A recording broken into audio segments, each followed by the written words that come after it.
Hey guys, tonight we're stepping softly into ancient Egypt. You're standing beneath a velvet black sky pricked with stars, the air still warm from a sun that seems never to quit. Sand shifts under your sandals, and the faint rush of the Nile makes a background hum, nature's white noise machine. The pyramids loom in the distance, but tonight we won't be climbing those impossible slopes or peeking into cursed tombs. No, tonight we're focusing on something much smaller, much sillier, and, oddly enough, much more human. We're talking about the invention of the very first breath mints. Yes, the people who wrapped their kings in gold and linen also cared deeply about garlic breath. You probably won't survive this desert heat without a water bottle, let alone fit in with the locals, but at least you'll know their secret trick to smelling socially acceptable. So, before you get comfortable, take a moment to like the video and subscribe, but only if you genuinely enjoy what I do here. And hey, drop your location and the time where you're watching, whether it's midnight in Minnesota or early morning in Mumbai. Now, dim the lights, maybe turn on a fan for that soft background hum, and let's ease into tonight's journey together. You walk slowly along a dusty path that edges the riverbank. The smell of mud and reeds mixes with something spicier, cinnamon perhaps, though it feels out of place in the middle of a marsh. Ancient Egypt is a land of paradoxes. Stone tombs that will outlast empires, and yet daily worries that feel oddly modern. Picture a fisherman hauling in Nile perch. He's sweaty, his teeth not exactly dentist-approved, and when he goes to greet a priest, there's a social hurdle. No one likes the smell of fish breath, not even in 1500 BCE. This is why the Egyptians, masters of perfumes, oils, and incense, also dabbled in little nuggets of sweetness designed to mask the less glamorous realities of human existence. Historians still argue whether these concoctions should be called medicine, candy, or pure social armor. But either way, they tell you something important. Fresh breath mattered. Think about it. These were people obsessed with order, balance, and harmony. They painted their gods in symmetrical poses, aligned pyramids with the stars, and even organized their daily routines around the steady flooding of the Nile. Against that backdrop, bad breath wasn't just a nuisance, it was a disruption of cosmic balance. Imagine leaning in to whisper a prayer to Osiris, only to gag halfway through because your mouth smelled like old onions. Not very sacred. The mainstream fact you can lean on here is simple. Egyptian texts from as early as the Middle Kingdom mention mixtures of honey and herbs for freshening the mouth. That's your evidence of early breath mints. But here's the quirky tidbit. One recipe supposedly included frankincense and cinnamon bound together with honey rolled into small pellets, basically the world's first Tic Tacs, except stickier. And here's your debate phrase for the night. Historians still argue whether these pellets were chewed daily, reserved for ritual, or used mostly as a cure for bad breath linked to stomach ailments. After all, Egyptian medicine liked to blur the lines between what we'd call practical and magical. Picture yourself now inside a modest mud brick home, lanterns flickering, the smell of stewed lentils hanging heavy in the air. A mother kneads dough for tomorrow's bread, her children squabbling over who gets the corner seat near the fire. And on the shelf in the corner, a tiny jar of sticky spheres. They're not snacks for kids, they're carefully rolled breath mints meant for father when he goes to the temple tomorrow. Practical, yes, but also a little ceremonial. You take one, cautiously. It's gritty, uneven, and tastes strange. Sweet, yes, thanks to honey. Spicy too. Cinnamon, if you're lucky enough to afford it, though more often it might be a local herb. And faintly smoky, because resins like frankincense don't exactly dissolve cleanly in your mouth. Modern gum might win on flavor, but these little nuggets were doing their job 4,000 years ago. And here's your first joke tonight. Imagine an ancient Egyptian chewing away awkwardly, trying to impress someone at a banquet when a resin chunk gets stuck between his teeth. Ancient problem? No floss. Modern solution? Still no one carries floss. The Nile drifts by, crocodiles lurking just beneath the surface. Somewhere upriver, traders are bringing cinnamon all the way from South Asia, proof that people will go to extraordinary lengths to not smell like yesterday's dinner. The world is wide, the desert's endless, and yet in the palm of your hand sits a tiny ball of honey and spice, a symbol of how deeply people have always cared about the small comforts. You close your eyes.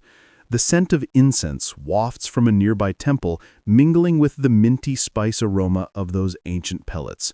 Your breath feels fresher already, though it's probably just your imagination. Still, in the middle of a land obsessed with eternity, it's funny how much detail was lavished on something as fleeting as a single exhale.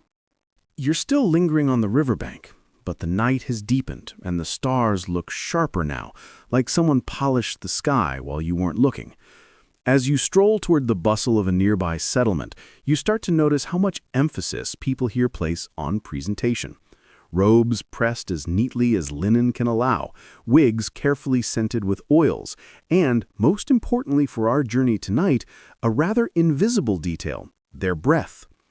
You might think, really? Breath? Wasn't survival more pressing than smelling nice? But that's exactly where you'd be mistaken. For Egyptians, daily survival and spiritual survival were intertwined. To them, cleanliness and good smells weren't luxuries, they were moral duties, little markers of respect toward others and the gods. Step into a temple precinct and you'll see. Priests wash multiple times a day, shave their entire bodies to maintain ritual purity, and burn incense constantly.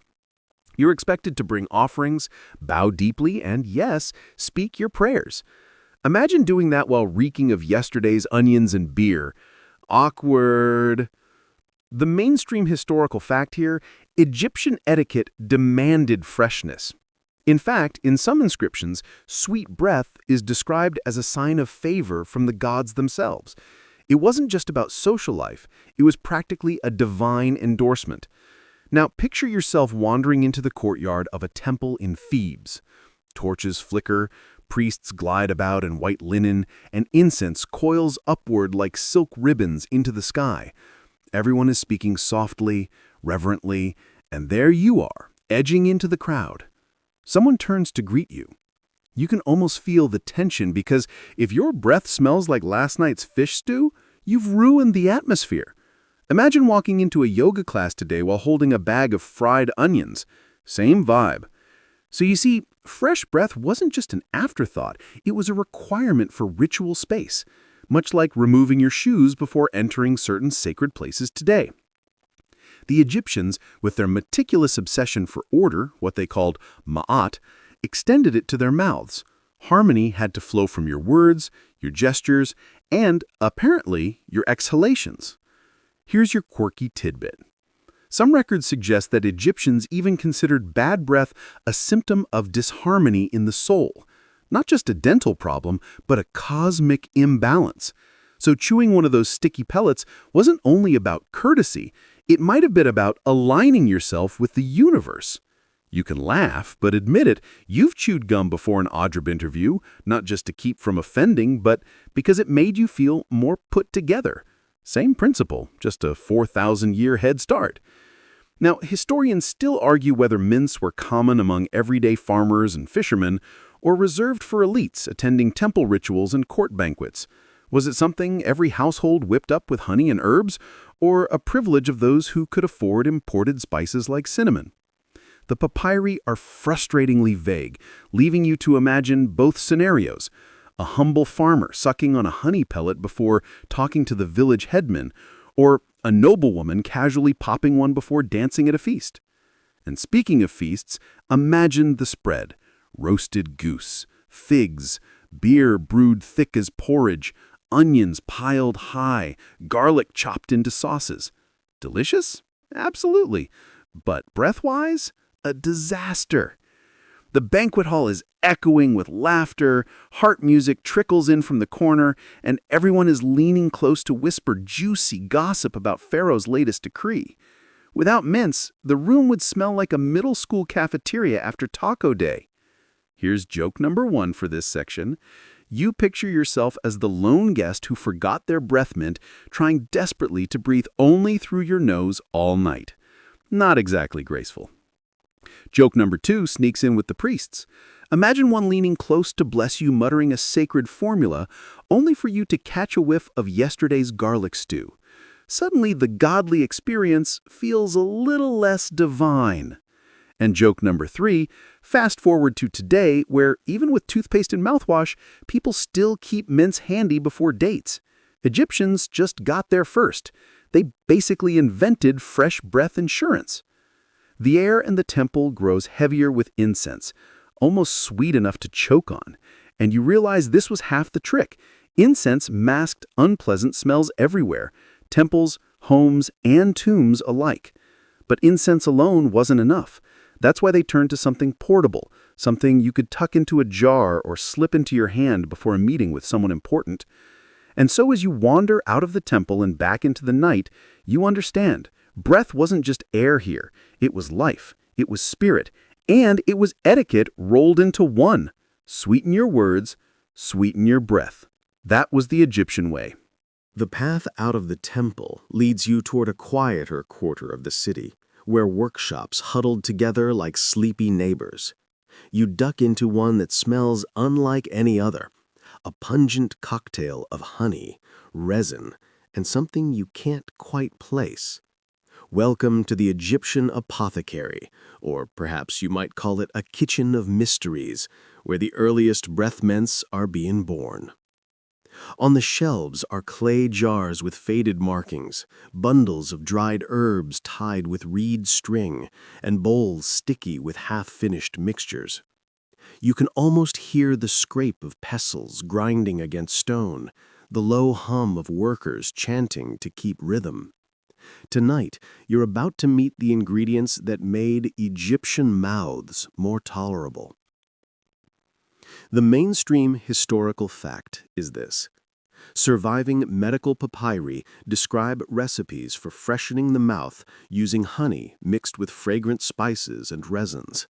Honey wasn't just for flavor, it was a preservative, sticky enough to bind everything together into chewable pellets. But here comes the quirky tidbit. One recipe suggests cinnamon, cardamom, and frankincense bound in honey. Sounds delicious, right? Except cinnamon and cardamom weren't local. They came from as far away as South or Southeast Asia, traveling through endless trade routes. In other words, the Egyptians' obsession with fresh breath may have sparked one of the earliest examples of long-distance grocery shopping. Now, historians still argue whether some of the more bizarre ingredients were actually used. Crocodile dung, for instance, shows up in lists of substances for cosmetics and even birth control. Some researchers wonder if it ever slipped into recipes for oral remedies, though others think that's just a scribal confusion. So, no, you're probably safe from dung-flavored Tic Tacs. Probably. Imagine the scene. A young apprentice is tasked with measuring out herbs. He sneezes dramatically as the cinnamon dust tickles his nose, and his teacher scolds him, warning not to waste such precious spice. The boy mutters something under his breath, ironically needing a mint himself. The workshop buzzes with energy. A woman carefully warms honey over a small brazier until it loosens, golden and glossy, before pouring it into a stone mortar. She sprinkles in ground cardamom, adds a lump of frankincense resin, and begins to pound with steady rhythm. The mixture grows fragrant, filling the space with a sweetness that clings to your clothes. And here's your first joke of the night. Imagine this sticky paste ending up not in someone's mouth, but in their hair by accident. Congratulations, you've just invented the world's first accidental candy-scented gel. Now, think about how exotic this all felt in ancient times. Honey wasn't rare, but pairing it with imported spices was a luxury.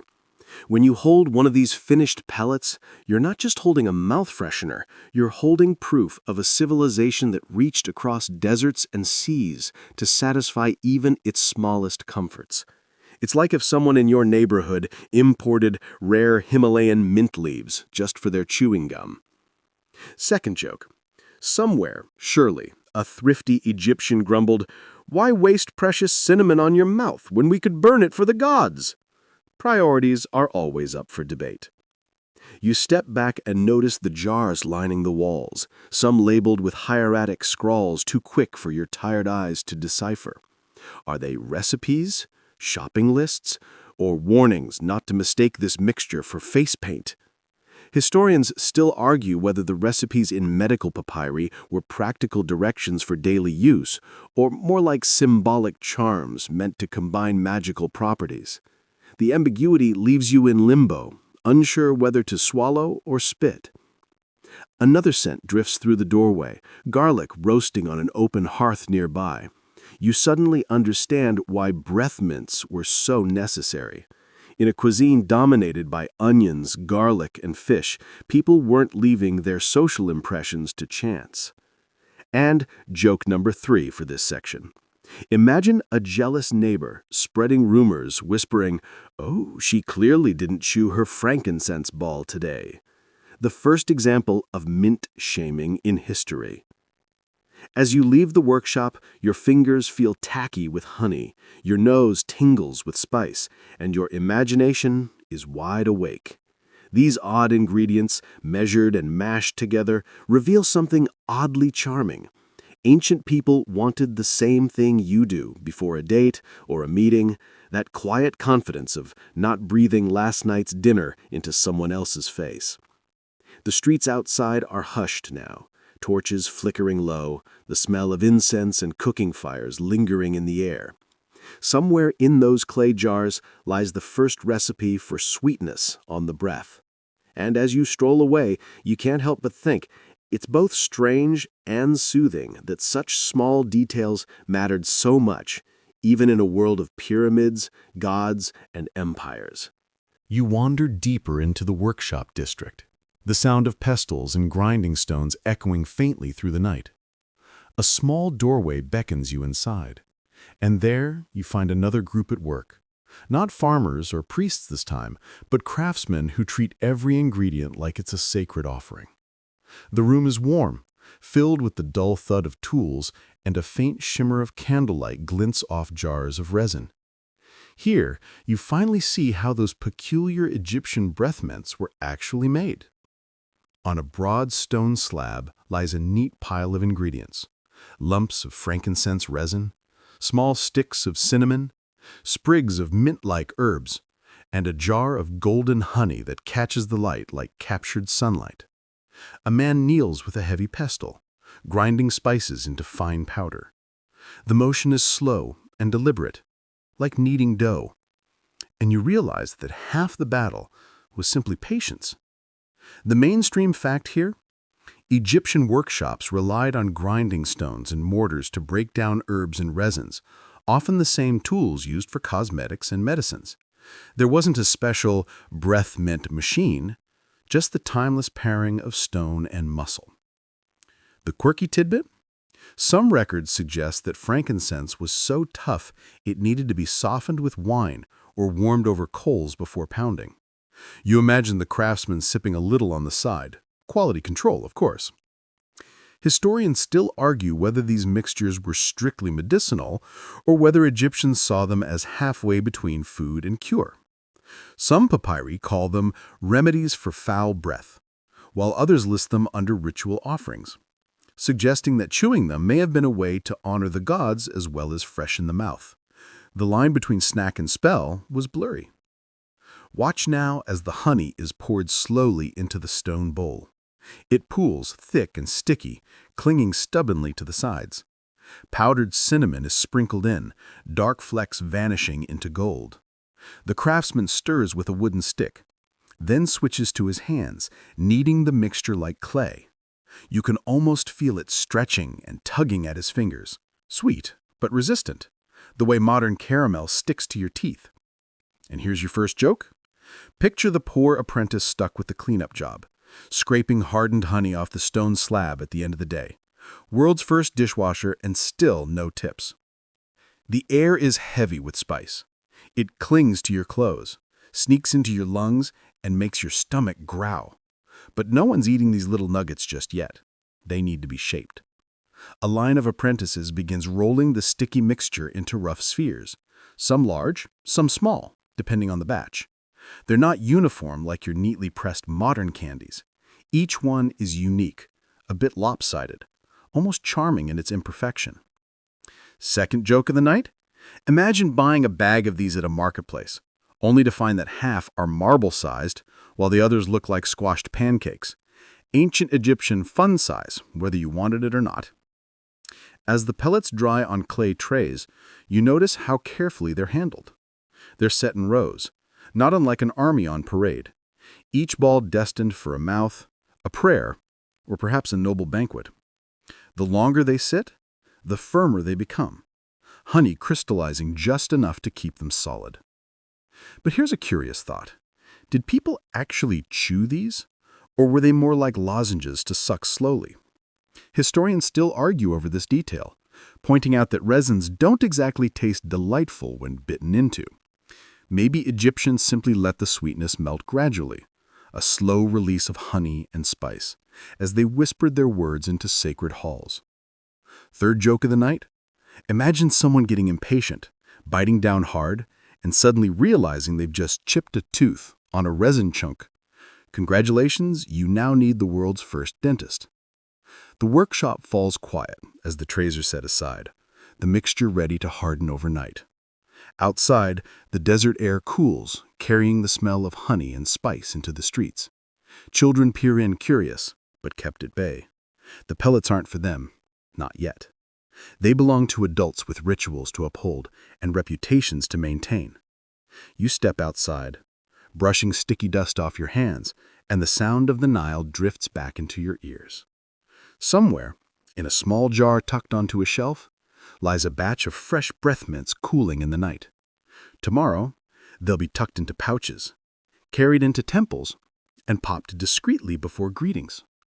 And as you walk away, you realize something simple yet oddly profound. No matter how grand the empire, sometimes the real magic lies in the tiny details. The rhythm of grinding stones, the sheen of honey in lamplight, and the quiet care poured into a single ball of sweetness. The trays of sticky pellets have hardened by morning, and the workshop smells faintly of spice and smoke as the city stirs to life. You drift along the street, following the faint clatter of footsteps and voices, until you find yourself at a courtyard where people sit cross-legged, rolling tiny balls between their palms. The process seems almost meditative, like making bread rolls or prayer beads. This is the next stage, the pill-rolling sessions. Honey and spice mixtures that were ground and kneaded last night are now portioned out, pinched into clumps, and rolled smooth. Each one is laid carefully on reed mats to finish drying under the desert sun. The mainstream historical fact here is straightforward. Egyptians shaped many of their medicinal and cosmetic preparations into pills or pellets, sometimes sealing them in little packets or jars. The habit of rolling medicine into swallowable or chewable balls goes back thousands of years. It wasn't invented by modern pharmacies. And here's the quirky tidbit. Some scholars suggest that the Egyptians deliberately rolled these mints into round shapes to mirror the perfection of the sun disk. After all, roundness carried symbolic weight here. Wholeness, eternity, the cycle of Ra's daily journey across the sky. So, even a humble breath mint might echo cosmic symbolism. Still, historians argue whether these mints were more uniform in elite households or if everyday folks made them haphazardly. Would a queen's mint ball look neat and polished, while a fisherman's looked like a sticky pebble? The evidence is slim, leaving room for you to picture both ends of the spectrum. You watch as an elderly woman rolls hers with almost ceremonial grace, dipping her fingers in water to keep the honey from clinging. A boy beside her struggles, muttering as his misshapen lump sticks to his palm. The laughter that follows feels timeless, ancient people teasing each other over clumsy handiwork, just as you'd mock a lopsided cookie today. First joke. Imagine biting into one of those misshapen lumps, only to find it glued to the roof of your mouth. No escape until it dissolves. Congratulations! You've invented the world's first caramel disaster. The courtyard hums with chatter as neighbors stop by to collect a handful of pellets for the day. They tuck them into linen pouches, sometimes embroidered, sometimes plain. You notice how casually it happens, like someone today pocketing a stick of gum before heading out. There's no ceremony here, just quiet practicality. Second joke. You picture a harried father rushing out the door, realizing halfway down the street he's forgotten his mint pouch, and groaning, "Great, now everyone will know I had garlic for breakfast."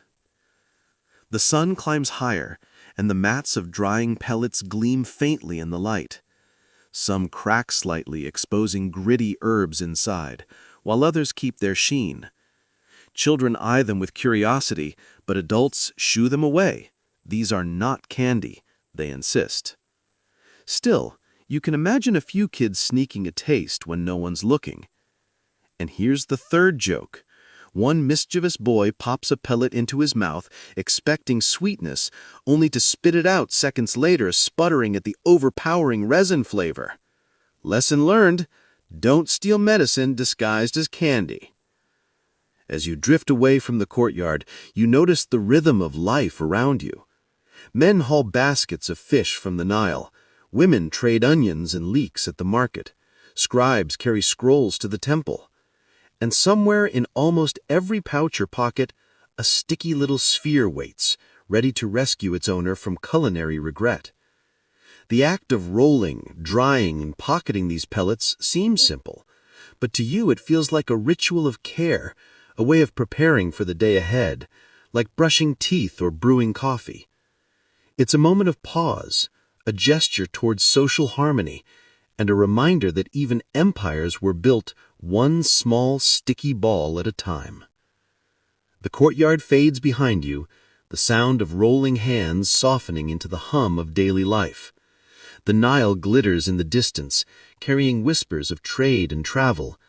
But for now, you hold in your palm a single honey spice pellet, round, imperfect, and oddly comforting. The morning sun has now brightened into midday, and you find yourself wandering toward the towering walls of a temple complex. The closer you get, the more you notice that temples aren't just religious spaces. They're also laboratories, clinics, and, in a sense, pharmacies of the ancient world.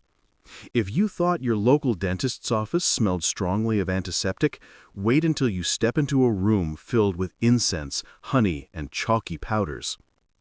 Inside, priests glide about in spotless white linen, their heads shaved smooth, their bodies washed several times a day in sacred pools. They aren't just spiritual leaders, they're also healers, surgeons, and yes, the closest thing Egyptians had to dentists. It's here you see the curious overlap, a priest chanting prayers while also handing out pellets for bad breath. Imagine your modern dentist reciting hymns while polishing your teeth. The mainstream historical fact is clear.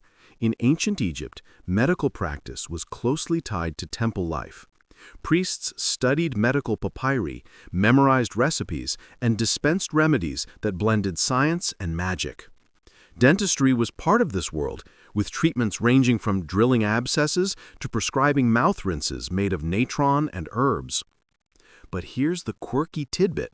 One ancient papyrus suggests using ground donkey hooves mixed with honey as a dental cure.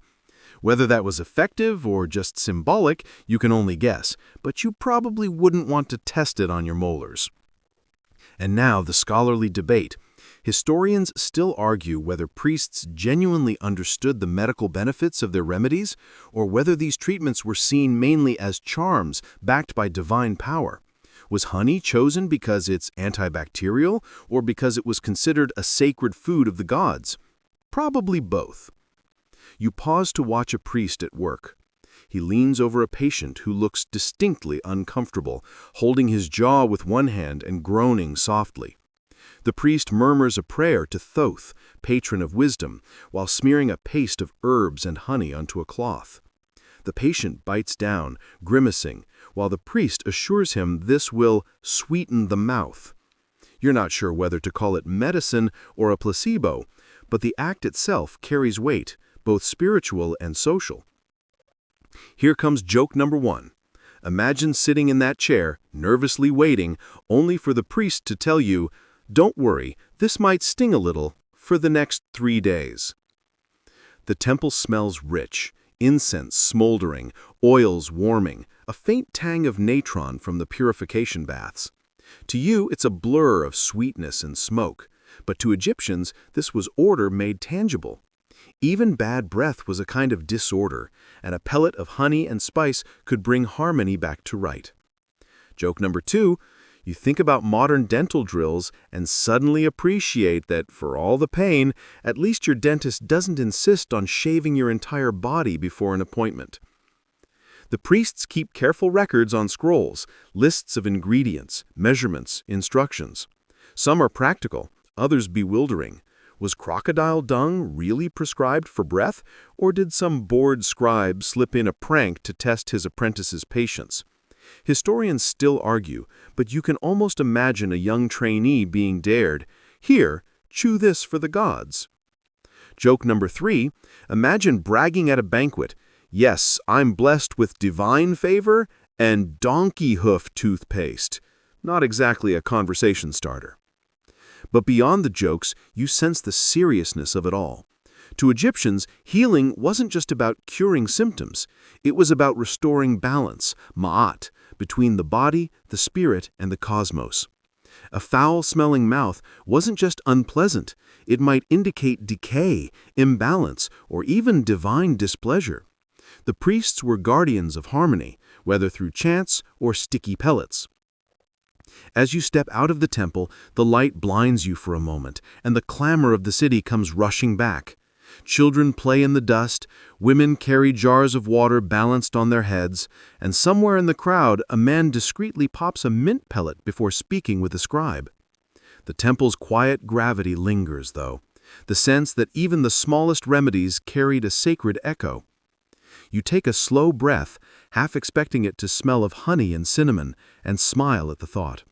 The priests might not have known about bacteria or cavities in the way modern science does, but they knew that sweetness and fragrance could ease discomfort, inspire confidence, and smooth social exchanges.